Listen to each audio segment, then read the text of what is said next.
Yo, what's going on YouTube? CJ back again with another YouTube video. Back with another car vlog. And today we're going to be talking about basic weightlifting / dietary practices for people like me who are on a very strict diet in order to hit their goal of 10% body fat. Right now I'm about 24% body fat. Right, so I still got 14% to go, but I've made improvements, right? I think you guys have noticed since the first video I made, right? I was a little chunkier, I was a little bigger, right? And now I've held myself a lot more accountable. Hold on, let me just, sorry, I just gotta fix this stuff. I'm in the truck, I'm driving, you know how it is, guys. But we're gonna get right into this. So, a couple of things that I learned from a couple of different influencers like Luther, like what's it called, Fearless FX, whatever his name is, Austin Dunham. These are all guys in the fitness industry who, you know, I've listened to in the past, and I've watched their videos, consumed their wisdom, and implemented it into my own life. And one of the biggest things that I've learned through my own personal experience as a virtue of that is getting in really good shape has very little to do with how much work you're doing in the gym. The gym matters. Don't get me wrong, the gym matters. But it's not above 50% of the work. It's like 35% of the work, right, is in the gym. Most of the heavy lifting is done through your dieting and tracking your freaking calories. If you don't track your calories and you don't eat based on your calories and not on how you feel or what you want to eat, right? If you eat based on calories and being in a deficit, you will lose fat. It's not hypothetical. It's not something that's like, oh, maybe it will happen. It is scientifically proven with every single metric known to mankind. If you eat below your maintenance, you're gonna burn body fat. So, a couple of tricks that I've learned. Number one, not drinking your freaking calories, dude. And this is something that I just did. You know, I just did it, and this is partially why I'm making this video, is because I want to watch this back and remind myself, like, damn, bro, don't drink your calories. So, like, when you're drinking your calories, it's not an efficient way to reach your goal because you're still going to be hungry, right? Odds are there was a lot of sugar in the drink, right, if it has some calories in it, or there was a lot of fat, right? So now you just increased your carbs and your fat intake, but there's no protein in it, unless you're drinking a protein shake, right? And you're getting however many calories from the drink. Let's call it 360 calories from that drink. But it didn't give you any nutrients, right? There's no nutritional value to the drink, right? It's just flavor palettes. It's just dopamine. So drinking your calories is a no-go. If you're thirsty, drink water, drink espresso, drink tea, right? Espresso is like a high-calorie version of water, brother. Like, that's what you can do, because espresso has like 5 calories. So, drinking anything else kind of throws off your gains, because you can't, if you're eating with calories in mind, that's technically a meal now that I just ate. Like a small meal I just ate just from drinking that drink. So now that's like one less solid food item that I can eat today. So I just robbed myself from being able to eat something because I wanted to satisfy my flavor palette and get a dopamine hit. So that's one of the rules that I have that I unfortunately just broke, so I gotta tighten up now. But don't drink your freaking calories, right? Number 2 is track everything. And when I say everything, I don't mean like everything that you want to track. I mean track everything, from the oils to the butter to the everything, to the sauces that you're eating. Not just the food in general, but like track everything. And if you can't track it, don't eat it. Like that will save you probably 6 months worth of training. I just probably saved somebody if they follow through on that. If they follow through on that, I probably just saved you like 6 months worth of going to the gym and whatever the fuck you gotta do, right? If you can't track it with extreme detail, don't fucking eat it. You might be wondering, wow, Corey, that's a little extreme. No, it's not. Fat ass, it's normal. Like, you're not supposed to eat things that you don't know exactly what's in it. And prior to like 20 years ago, everybody already knew that, right? You never ate anything that had a question mark on it. You know, if you didn't know what it was, you didn't just fucking throw it in your face. But now, that's normal. It's normal for you to not know what's in your food and then just eat it because it looks good. It's normal.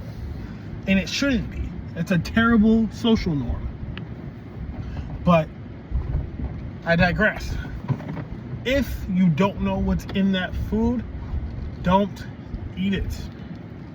If you can't track it and look at how many calories are in it, you can't eat it, right? You can't drink it. You can't do anything with it because you don't know what you're consuming, right? And that's gonna take some time to get used to, right? I'm gonna be honest, it's gonna take time. It's not gonna be something that you can just drop and be like, all right, cool. Like I'm not gonna eat anything I don't know. Like, you're gonna fuck up. You're gonna sometimes just eat some shit and be like, damn, I don't know what exactly was in that. And that should really trigger you to be like, damn, how much stuff am I eating that I don't know was in it? This is why I don't go out to restaurants anymore, because I can't track the food, right? If I do go to a restaurant, it's at like a steakhouse, because I know, all right, this is X amount of ounces of beef, this is asparagus, this is potatoes, and then obviously I gotta talk to the chef and be like, hey, how much butter did you use? How much this? How much that? You know, don't use this. Like, when you start getting really dialed in, like, even going to restaurants is not a simple like visit, because you're constantly talking to your waitress about your dietary needs, right? And a lot of people don't do that. They just go, they order what's on the menu, and that's it, right? They don't give it a second thought. When you're trying to get to 10% body fat, you don't have the luxury of ignorance. Like, you gotta know everything. And then that does the heavy lifting for you, so that now you're eating clean, you're eating within your macros, you're eating within your calories, and you're going to the gym and working hard. You're gonna burn that fat ridiculously fast. And in the next 7 to 8 months, people are gonna look at you like, what the fuck? How the hell did you lose all that weight? Damn, bro, you looking shredded. How the fuck? Bro, what you doing? You on steroids? I can't wait till people start asking me if I'm on steroids, bro. I can't wait. I'm gonna love it, because in America today, bro, everyone's so fucking fat, bro. Me included. I'm still a fat ass, right? I still do some goofy ass shit. I still eat some goofy ass shit here and there, but I'm weaning my way off of it, right? And it's important to be conscientious about what you're putting into your body, dude. It's so important, because at some point you're gonna have to lock in, right? You're gonna have to lock in. And this goes especially for like my young guys out here who are like under the age of 25, bro. Like, y'all already know what's up. Like, y'all gotta lock the fuck in, because this world is cruel, dog. And if you think that shit now is hard, wait till you start getting them titties. Wait till you start getting into the dating market and shorties is looking at you like you a Teletubby. You feel me? And then you gotta compete with older guys like me, or older guys than me, who are in shape, dialed in, focused. Like, I know plenty of guys at the age of like 26 who date 18-year-olds. Now, I don't co-sign it, but I know them, and I know that's how they roll.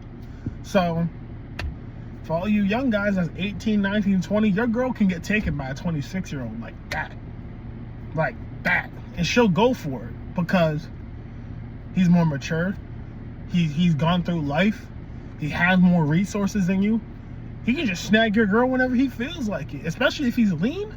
If he's locked in on his shit, yeah, that 18-year-old girl, she ain't yours, my boy. She gonna be his. And then you're going to be trying to play catch up with a 27, 28, 29-year-old who's locked in. That's a tough game. That's a tough game to play. So if you're younger and you're watching this video, you're trying to soak up some game, bruh, don't eat the bullshit.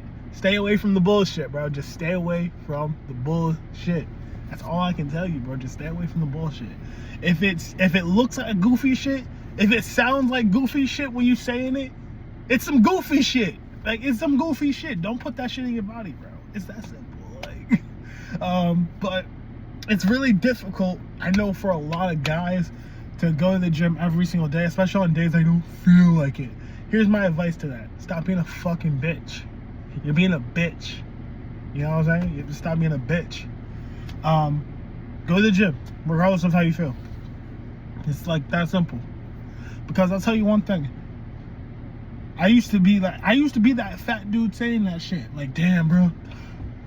Man, I just ate, man. I don't want to go to the gym right now, man. Damn. Yeah, I'm tired. I think I'm going to go take a nap. Next thing I know, I got fucking titties and shit.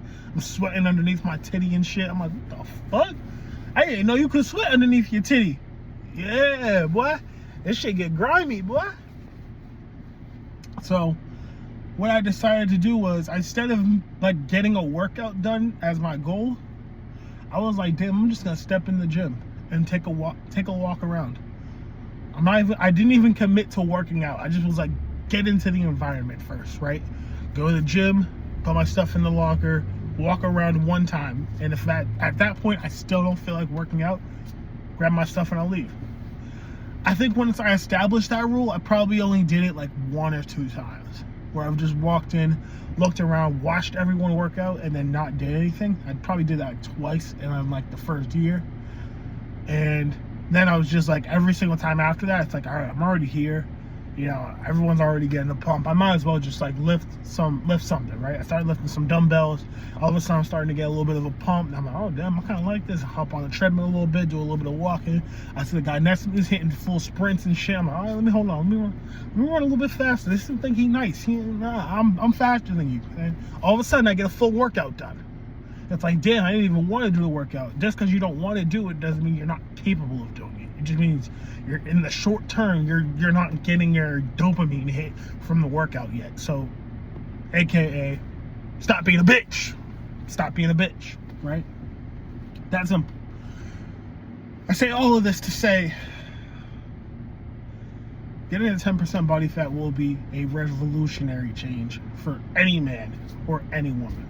Woman, I don't really give this advice to because I'm not a woman. I don't know what y'all go through with y'all hormones and shit. So I can't speak on that. My girl could probably speak on that a lot better. But if you're a dude, dog, bro, trust me. There's 2 groups out here. There's a group of fatties, porkers, fat asses who just don't give a shit about anything. They don't take life serious. And then there's the guys who are ready to fucking grind, dude. Who are ready to just get after it, make some money, get in shape, get dialed in, buy some assets, and like really grab life by the fucking balls. There's 2 types of guys, bro. And one of them is about to go extinct. I'm telling you, it's not the guys that are going to be in shape. It's just what it is. So choose your size. Choose your side. Choose your size, and choose your side. Ooh, I might have to quote that. I'm gonna have to keep that. Hold on. I'm gonna have to keep that. But seriously, like, it's tough. It's not easy to lose 14%, 20%, 30% body fat. It takes fucking time. So you can't rush it. You can't expect to lose 1 pound of fat every week consistently. Some days you're not gonna hit that. Some weeks you're not gonna hit that. Some weeks you're gonna be behind on your goals. Some months you're gonna be behind on your metrics. It is what it is. You're a human. You're not a fucking robot, right? You're not AI. Like, the shit doesn't just instantly transform. Your body needs to go through certain processes. And the better you understand thermodynamics, the more accurate you can be with your diet and your exercise. So, become a student of the game, become a student to life, and you will grow. Love you guys. Peace.